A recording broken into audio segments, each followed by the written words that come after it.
Hi ಎಲ್ಲರಿಗೂ ನಮಸ್ಕಾರ ಸ್ನೇಹಿತರೆ, welcome back to my YouTube channel. So ಇವತ್ತಿನ ಮೋಟಿವೇಶ್ನಲ್ ವಿಡಿಯೋ ಬಂದು ಲೈಫ್ನಲ್ಲಿ ಚೇಂಜ್ ಆಗಬೇಕು. ಯಾವ ಥರ ಚೇಂಜ್ ಆಗಬೇಕು ಅಂತ ಅಂದರೆ, ಅನ್ನೋದು ಒಂದು ಜರ್ನಿ ಆಗೈತಿ. ನಮ್ಮದು ಲೈಫ್ ಅನ್ನೋದೊಂದು ದೊಡ್ಡ ಜರ್ನಿ. ಅಂದರೆ ಲೈಫ್ ಅಂದ್ರೇ ಒಂದು ಸ್ಟ್ರಗಲ್ ಮಾಡಬೇಕು ಲೈಫ್ನಲ್ಲಿ ತುಂಬ. ಸೊ ಯಾವ ಥರ ನಾವು ಲೈಫ್ನಲ್ಲಿ ಚೇಂಜ್ ಆಗಬೇಕು ಅಂತ ಅಂದರೆ, ನಮ್ಮ ಲೈಫ್ನಲ್ಲಿ ಅನುಮಾನ ಪಡೋರು ತುಂಬ ಜನ ಇರ್ತಾರೆ ಅಲ್ವಾ. ಸೊ ಆ ಅನುಮಾನ ಎಷ್ಟು ಜನ ಪಡ್ತಾರೋ ಪಡಲಿ, ಆದರೆ ನಮ್ಮ ಒಂದು ಏಮ್ ಏನಿದೆನೋ ನಮ್ಮ ಒಂದು ಗುರಿ ಕಡೆ ಮಾತ್ರ ಇರಬೇಕು ಲೈಫ್ನಲ್ಲಿ. ಅನುಮಾನ ಪಡೋರು ಎಷ್ಟೋ ಜನ ಇರ್ತಾರೆ, ಏನು ಮಾಡೋಕ್ಕಾಗಲ್ಲ. ಸಾಧನೆ ಮಾಡಿ ತೋರಿಸೋ ಒಂದು ಹಠ ನಮ್ಮಲ್ಲಿ ಇದ್ದರೆ ಸಾಕು. ಹಾಗೆ ಎಷ್ಟೋ ಜನ ತುಳಿತಾ ಇರ್ತಾರೆ, ತುಳಿಲಿ ಪರವಾಗಿಲ್ಲ. ಬೆಳೆಯೋ ಮನಸ್ಸು ನಮ್ಮಲ್ಲಿ ಇರಬೇಕು. ತುಳಿದವ್ರು ತುಳಿತಾನೆ ಇರ್ತಾರೆ. ಸೊ ಅವ್ರ ಮುಂದೆ ನಾವು ಬೆಳೆಯೋದು ಹೆಂಗೆ ಅನ್ನೋದನ್ನು ನಾವು ಯೋಚನೆ ಮಾಡಬೇಕು. ಎಕ್ಸಾಂಪಲ್, ಒಂದು ಕಲ್ಲಿರುತ್ತೆ, ಅದನ್ನು ಕೆತ್ತಿಬಿಟ್ಟು ಒಂದು ಮೂರ್ತಿ ಮಾಡಿದರೆ ಅದ್ರ ಮುಂದೆ ನಿಂತ್ಕೊಂಡು ಜನ ಕೈ ಮುಗಿತಾರೆ ಅಲ್ವಾ. ಒಂದು ವೇಳೆ ಅದೇ ಕಲ್ಲು ಸ್ಟೆಪ್ಸ್ ಆದರೆ ಅದ್ರ ಮೇಲೆ ಚಪ್ಪಲಿ ಬಿಟ್ಟು ಮೇಲೆ ಹೋಗ್ತಾರೆ. ಒಂದು ಲೈಫ್ ಕೂಡ ಹಾಗೆ. ನಾವು ಏನೋ ಒಂದು ಸಾಧನೆ ಮಾಡಿದರೆ ಮಾತ್ರ ನಮ್ಮವರು ಅಂತಾರೆ. ಬೈ ಚಾನ್ಸ್ ನಾವು ಏನೋ ಲೈಫ್ನಲ್ಲಿ ಸಾಧನೆ ಮಾಡಲಿಲ್ಲ ಅಂದರೆ, ನಾವು ಸೈಡ್ ಹಾಯ್ದು ಹೋದ್ರೂ ಬಾಜು ಇಂದ ಹೋದ್ರೂ ಕೂಡ ಗೊತ್ತಿದ್ರೂ ಗೊತ್ತಿಲ್ಲಪ್ಪ ಇವ್ರು ಯಾರು ಅಂತ ಹೇಳ್ತಾರೆ. ಅದೇ ಸಾಧನೆ ಮಾಡಿದರೆ ಗೊತ್ತಿಲ್ಲ ಅಂದರೂ ಕೂಡ ಅವರೇ ಗೊತ್ತು ಮಾಡಿಕೊಂಡು ನಮ್ಮ ಒಂದು ಸಾಧನೆ ಬಗ್ಗೆ ಮಾತಾಡ್ತಾರೆ, ಮತ್ತು ನಮಗೆ ಒಂದು ವ್ಯಾಲ್ಯೂ ಮಾಡ್ತಾರೆ ಲೈಫ್ನಲ್ಲಿ. ಒಂದು ಬೈ ಚಾನ್ಸ್ ನಾವು ಸೋತ್ವಿ ಅಂತ ಅಂದ್ಕೊಳ್ಳೋಣ, ಸೋತ್ರಿ ಜನ ನಮ್ಮವರೇ ನಮಗೆ ಆಗಲ್ಲ ಅವಾಗ. ಹೆಂಗಂದರೆ ನಮ್ಮಲ್ಲಿ ಚುಚ್ಚಿ ಮಾತಾಡೋದಾಗ್ಲಿ ಅಂತ ಒಂದೊಂದು ಥರ ಬೇರೆ ಬೇರೆ ಬೇರೆ ಮಾತಾಡ್ತಾರೆ. ಎಲ್ಲರೂ ಒಂದೇ ಥರ ಇರಲ್ಲ. ಸೊ ಬೇರೆ ಬೇರೆ ಮಾತಾಡ್ತಾರೆ. ಯಾರ ಒಂದು ಮಾತಿಗೂ ಕಿವಿ ಕೊಡಬಾರ್ದು, ಯಾರ ಬಗ್ಗೆನೂ ಏನೋ ತಲೆ ಕೆಡಿಸ್ಕೋಬಾರ್ದು ಲೈಫ್ನಲ್ಲಿ. ಯಾಕಂದರೆ ಎಲ್ಲರೂ ಹಾಗೆ, ಗೆದ್ದಾಗ ಖುಷಿ ಪಡೋರ್ಕಿಂತ ಬಿದ್ದಾಗ ನೋಡಿ ನಗೋರಿ ಜಾಸ್ತಿ ಇರ್ತಾರೆ ಲೈಫ್ನಲ್ಲಿ. ಸೊ ಹಾಗಾಗಿ ನಮ್ಮ ಒಂದು ಏನಿದೆನೋ ಒಂದು ಸಾಧನೆ ಅದ್ರ ಕಡೆ ಅಷ್ಟೇ ನಾವು ಕಾನ್ಸಂಟ್ರೇಷನ್ ಮಾಡಬೇಕು. ಕೆಲವು ಜನ ಏನಂತಂದರೆ, ಎಷ್ಟು ಮನಸ್ಸಿಂದ ನೆಮ್ಮದಿಯಿಂದ ಜೀವನ ಮಾಡ್ತಾ ಇರ್ತಾರೆ, ಆದರೆ ಇನ್ನೂ ಕೆಲವರು ಏನಿರ್ತಾರೆ, ಮತ್ತೊಬ್ಬರ ಒಂದು ನೆಮ್ಮದಿಯನ್ನು ಹಾಳು ಮಾಡಿ ಮನಃಶಾಂತಿಯನ್ನು ಹಾಳು ಮಾಡಿಬಿಟ್ಟು ಬದುಕ್ತಾ ಇರ್ತಾರೆ ಎಷ್ಟೋ ಲೈಫ್ನಲ್ಲಿ ಜನ. ನಮ್ಮ ಈ ಪ್ರಪಂಚನೇ ಇಷ್ಟೇ ಇದೆ, ಏನೂ ಮಾಡೋಕ್ಕಾಗಲ್ಲ. ಸೊ ಅದಕ್ಕೋಸ್ಕರ ಇವರೆಲ್ಲರನ್ನ ನಾವು ಗೆಲ್ಲಬೇಕು ಲೈಫ್ನಲ್ಲಿ. ಇವಾಗ ಒಂದು ಮನೆಯಲ್ಲಿ ಏನೋ ಒಂದು ಕೆಲಸ ಇರುತ್ತೆ, ಒಂದೇನೋ ಫಂಕ್ಷನ್ ಇರುತ್ತೆ. ಸೊ ಒಂದು ಮ್ಯಾನೇಜ್ಮೆಂಟ್ ಅನ್ನೋದು ಒಂದು ಕೆಲಸ ಇರುತ್ತೆ, ಮ್ಯಾನೇಜ್ಮೆಂಟ್ ಮಾಡ್ಕೊಳ್ಳೋದು ಅಂತ. ಆ ಕೆಲಸನ ನಾವು ಎಂಥವ್ರಿಗೆ ಕೊಡಬೇಕು ಅಂತಂದರೆ, ಆ ಕೆಲಸ ಯಾರ ಕಡೆಯಿಂದ ಆಗುತ್ತೋ ಅವರನ್ನ ನೋಡಿ ಸೆಲೆಕ್ಟ್ ಮಾಡಿ ಅವರಿಗೆ ನಾವು ಆ ಕೆಲಸನ ಕೊಡಬೇಕು. ಅದರ್ವೈಸ್ ಬೇರೆದವ್ರಿಗೆ ಕೊಟ್ಟರೆ ಲಾಭನೇ ಇಲ್ಲ, ನಮಗೆ ಏನು ಕೆಲಸನೇ ಆಗಲ್ಲ ಅವರಿಂದ ಅಲ್ವಾ. ಸೊ ಅದಕ್ಕೋಸ್ಕರ ನಾವು ಯಾರಿಗೆ ಯೋಗ್ಯತೆ ಇದೆಯೋ ಆ ಕೆಲಸ ಮಾಡಲಿಕ್ಕೆ, ಸೊ ಅವರಿಗೆ ಮಾತ್ರ ಆ ಕೆಲಸನ ನಾವು ಕೊಡಬೇಕು. ಆವಾಗ ಮಾತ್ರ ಯೂಸ್ ಆಗುತ್ತೆ, ಇಲ್ಲಾಂದರೆ ನಾವು ಯೂಸ್ ಆಗಲ್ಲ ಅಲ್ವಾ. ಯಾಕಂತಂದರೆ ಲೈಫ್ನಲ್ಲಿ ಬಂಗಾರನೇ ಒಂದು ದೊಡ್ಡದು ಅಂತ ಅಂದ್ಕೊಂಡಿರ್ತಾರೆ. ಸೊ ಅವರಿಗೆ ಡೈಮಂಡ್ ವ್ಯಾಲ್ಯೂವೇ ಗೊತ್ತಿರಲ್ಲ ಅಲ್ವಾ. ಅವರಿಗೆ ಗೋಲ್ಡ್ ವ್ಯಾಲ್ಯೂ ಅಷ್ಟೇ ಗೊತ್ತಿರುತ್ತೆ, ಡೈಮಂಡ್ ಏನು ಅನ್ನೋದು ಗೊತ್ತಿರಲ್ಲ. ಸೊ ಗೊತ್ತಾಗೋದೂ ಇಲ್ಲ ಅವರಿಗೆ.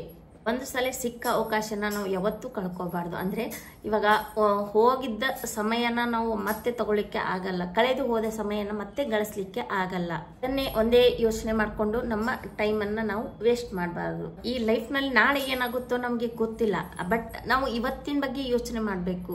ಇವತ್ತಿನ ದಿನ ಮಾತ್ರ ನಾವು ಎಂಜಾಯ್ ಮಾಡಬೇಕು. ಯಾಕಂದರೆ ಅದು ನಮ್ಮ ಕಣ್ಮುಂದೆ ಇದೆ, ಇವಾಗ ಏನಾಗ್ತಾ ಇದೆ ಕಣ್ಮುಂದೆ ಇದೆ. ಈ ಅವಕಾಶ ಮತ್ತೆ ನಮಗೆ ನಾಳೆ ಸಿಗಲ್ಲ. ಲೈಫ್ನಲ್ಲಿ ಎಲ್ಲ ಗೊತ್ತಿದ್ರು ಗೊತ್ತಿಲ್ಲದೆ ಇಲ್ಲ ಅನ್ನೋ ಹಾಗೆ ಇದ್ರೆ ಎಷ್ಟೋ ಒಳ್ಳೆಯದು ಅಲ್ವಾ. ಲೈಫ್ನಲ್ಲಿ ಗೊತ್ತಿದೆ ಅಂತ ಅನ್ನೋಕ್ಕಿಂತ ಗೊತ್ತಿಲ್ಲ ಅಂತ ಇದ್ರೆ ಎಷ್ಟೋ ಒಳ್ಳೆಯದು ಅಂತ ನನಗನ್ಸುತ್ತೆ. ನಮ್ಮನ್ನು ಯಾರು ಅರ್ಥ ಮಾಡ್ಕೊಂಡಿರ್ತಾರೋ ಸರಿಯಾಗಿ ಅವರು ನಮ್ಮ ಜೊತೆ ಇರ್ತಾರೆ, ಯಾರು ನಮ್ಮನ್ನು ಅರ್ಥ ಮಾಡ್ಕೊಂಡಿರಲ್ವೋ ಅವರು ನಮ್ಮಿಂದ ದೂರ ಇರ್ತಾರೆ. ಅತಿಯಾಗಿ ಯೋಚನೆ ಮಾಡೋದ್ರಿಂದ ನಮ್ಮದೇ ಹಾಳಾಗೋದು ಅಲ್ವಾ. ಸೊ ಅದಕ್ಕೋಸ್ಕರ ಅತಿಯಾಗಿ ಯೋಚನೆ ಮಾಡೋದನ್ನು ಬಿಡಬೇಕು. ಹೆಂಗಂದರೆ ನಮ್ಮ ಬಗ್ಗೆ ಏನೂ ಗೊತ್ತೇ ಇರಲ್ಲ ಅಂದಮೇಲೆ, ಎಕ್ಸಾಂಪಲ್ ಹೇಳಬೇಕು ಅಂದರೆ, ಒಂದು ಬುಕ್ ಇರುತ್ತೆ, ಆ ಬುಕ್ನಲ್ಲಿರೋ ಒಂದು ಅಧ್ಯಾಯ ಮಾತ್ರ ನಾವು ಅಂದರೆ ಅವರು ಆ ಅಧ್ಯಾಯ ಅರ್ಥ ಆಗುತ್ತೋ ಇಲ್ವೋ ಗೊತ್ತಿಲ್ಲ ಅವರಿಗೆ ಅಲ್ವಾ. ಆ ಅಧ್ಯಾಯ ಅರ್ಥ ಆಗದೇ ಇದ್ರೂ ಪರವಾಗಿಲ್ಲ, ಅವರು ನೆಕ್ಸ್ಟ್ ಪೇಜನ್ನು ಟರ್ನ್ ಮಾಡ್ತಾರೆ. ಸೊ ನಮ್ಮ ಲೈಫ್ ಕೂಡ ಅಷ್ಟೇ, ನಮ್ಮ ಬಗ್ಗೆ ಇದೇನೋ ಇಲ್ವೋ ಗೊತ್ತಿರಲ್ಲ ಅವರಿಗೆ, ಬಟ್ ಆ ಒಂದು ಅಧ್ಯಾಯ ಮುಗಿದಿದೆ ಅಂತ ಅಂದ್ಕೊಂಡು ನೆಕ್ಸ್ಟ್ ಪೇಜನ್ನು ಟರ್ನ್ ಮಾಡ್ತಾರೆ ಅವರು. ಮುಗಿದು ಹೋದ ಒಂದು ವಿಷಯದ ಬಗ್ಗೆ ತಲೆ ಕೆಡಿಸ್ಕೊಳ್ಳದೆ ಇದ್ರೆ ಒಳ್ಳೆಯದು. ಆಮೇಲೆ ಇವಾಗ ಹಣ್ಣು ಏನೋ ಬಿದ್ದಿರುತ್ತೆ ಒಂದು ಮರದಿಂದ, ಸೊ ಆ ಹಣ್ಣು ಮತ್ತೆ ಮರ ಸೇರೋದಿಲ್ಲ ಅಲ್ವಾ. ಹಂಗೆ ನಮ್ಮ ಲೈಫ್ ಕೂಡ, ಈ ಒಂದು ಲೈಫ್ನಲ್ಲಿ ಆಸೆ ಪಡಬಾರ್ದು. ಆಸೆ ಅಂದರೆ ನಾವೊಂದು ಆಸೆಗಳಿಗಾಗಿ ಲೈಫ್ನಲ್ಲಿ ಬದುಕಿದ್ರೆ ಯಾವುದೂ ಸಿಗಲ್ಲ ನಮಗೆ. ಲೈಫ್ನಲ್ಲಿ ಆಸೆ ಮಾಡಬಾರ್ದು ನಾವು. ಒಬ್ಬೊಬ್ಬರಿಗೆ ಆಸೆ ಇರಬೇಕು, ನಾನು ಇಲ್ಲ ಅಂತ ಹೇಳಲ್ಲ, ದುರಾಸೆ ಇರಬಾರ್ದು. ದುರಾಸೆ ಅತಿಯಾಗಿ ಆಸೆ ಪಡಬಾರ್ದು, ಯಾವುದೇ ಆಗಲಿ ಅದನ್ನು ಅತಿಯಾಗಿ ಆಸೆ ಪಡಬಾರ್ದು. ಆ ಥರ ನಾವು ಲೈಫ್ನಲ್ಲಿ ಬದುಕೋಕ್ಕಿಂತ ಆದರ್ಶ ಆಗಿ ಬದುಕೋಣ ಅಲ್ವಾ. ಬೇರೆದವ್ರಿಗೆ ಒಂದು ಆದರ್ಶ ವ್ಯಕ್ತಿಯಾಗಿ ಇರೋಣ. ಅಂದರೆ ನಮ್ಮನ್ನು ನೋಡಿ ಕಲಿಬೇಕು ಅವರು, ಬೇರೆದವರು. ಆ ಥರ ಬದುಕಿದ್ರೆ ನಮಗೆ ಒಳ್ಳೆಯದು ಅಲ್ವಾ. ನಮ್ಮಿಂದ ಕೆಲವೊಬ್ಬರು ಬೆಳೀತಾ ಇದ್ದಾರೆ ಅಂದರೆ ಎಷ್ಟೋ ಒಳ್ಳೆಯದು ಅಂತ ನನಗನ್ಸುತ್ತೆ. ಯಾಕಂತಂದರೆ ಲೈಫ್ನಲ್ಲಿ ತುಂಬ ಇಂಪಾರ್ಟೆಂಟ್ ಅದು ಒಂದು ಕ್ವಾಲಿಟಿ ಅಲ್ವಾ. ಬೇರೆದವರು ನಮ್ಮಿಂದ ಬೆಳೀತಾರೆ ಅನ್ನೋದು ಎಷ್ಟು ಒಂದು ಪ್ರೌಡ್ ಫೀಲ್ ಆಗುತ್ತಲ್ವ, ಸೆಲ್ಫ್ ಪ್ರೌಡ್ ಫೀಲ್ ಆಗುತ್ತೆ ಅಲ್ವಾ. ಸೊ ಅದಕ್ಕೋಸ್ಕರ ಬೇರೆದವ್ರಿಗೆ ಆದರ್ಶ ವ್ಯಕ್ತಿಗಳಾಗಿ ಇರಬೇಕು ಅನ್ನೋದನ್ನು ನಾವು ಕಲಿಬೇಕು. ಯಾವ ಥರ ಕಲಿಬೇಕು ಅನ್ನೋದನ್ನು ನಾವು ಯೋಚನೆ ಮಾಡಬೇಕು ಅದನ್ನು ಅಲ್ವಾ. ಡಿಫ್ರೆಂಟ್ ವೇನಲ್ಲಿ ಆದರ್ಶಗಳನ್ನು ನಾವು ಬೆಳೆಸ್ಕೋಬೇಕು. ಯಾಕೆ ಆದರ್ಶಕ್ಕಾಗಿ ಬೇರೆದವರು ಒಂದು ಆದರ್ಶಕ್ಕಾಗಿ ನಾವು ಬದುಕಬೇಕು ಅಂತಂದರೆ, ಈ ನಾವು ತುಂಬ ಒಂದು 200 ವರ್ಷ ಆಯಸ್ ತಗೊಂಡು ಏನು ಯೂಸ್ ಇಲ್ಲ ಅಲ್ವಾ. ನಮಗೆ ಎಷ್ಟು ಕಡಿಮೆ ಆಯಸ್ಸಿದ್ರೂ ಪರವಾಗಿಲ್ಲ, ನಾವು ಒಳ್ಳೆ ವ್ಯಕ್ತಿಯಾಗಿ ಇರಬೇಕು ಅಷ್ಟೇ. ಯಾಕಂತಂದರೆ ಎಷ್ಟು ದಿನ ಬದುಕ್ತೀವಿ ಅನ್ನೋದು ಇಂಪಾರ್ಟೆಂಟ್ ಅಲ್ಲ, ಇಷ್ಟೇ ದಿನದಲ್ಲಿ ಎಷ್ಟು ಸಾಧನೆ ಮಾಡ್ತೀವಿ ಅನ್ನೋದು ಲೈಫ್ನಲ್ಲಿ ಇಂಪಾರ್ಟೆಂಟ್ ಆಗಿರುತ್ತೆ ಅಲ್ವಾ. ಇವಾಗ ಟೈಮ್ ಇರಲ್ಲ ಒಬ್ಬೊಬ್ಬರಿಗೆ, ಆದರೂ ಆ ಟೈಮ್ನಲ್ಲಿನೇ ಅವರು ಏನೋ ಒಂದೊಂದು ದೊಡ್ಡ ದೊಡ್ಡ ಸಾಧನೆ ಮಾಡಿರ್ತಾರೆ. ಸೊ ಅದಕ್ಕೋಸ್ಕರ ಟೈಮ್ ಕೂಡ ನಮ್ಮದಲ್ಲ.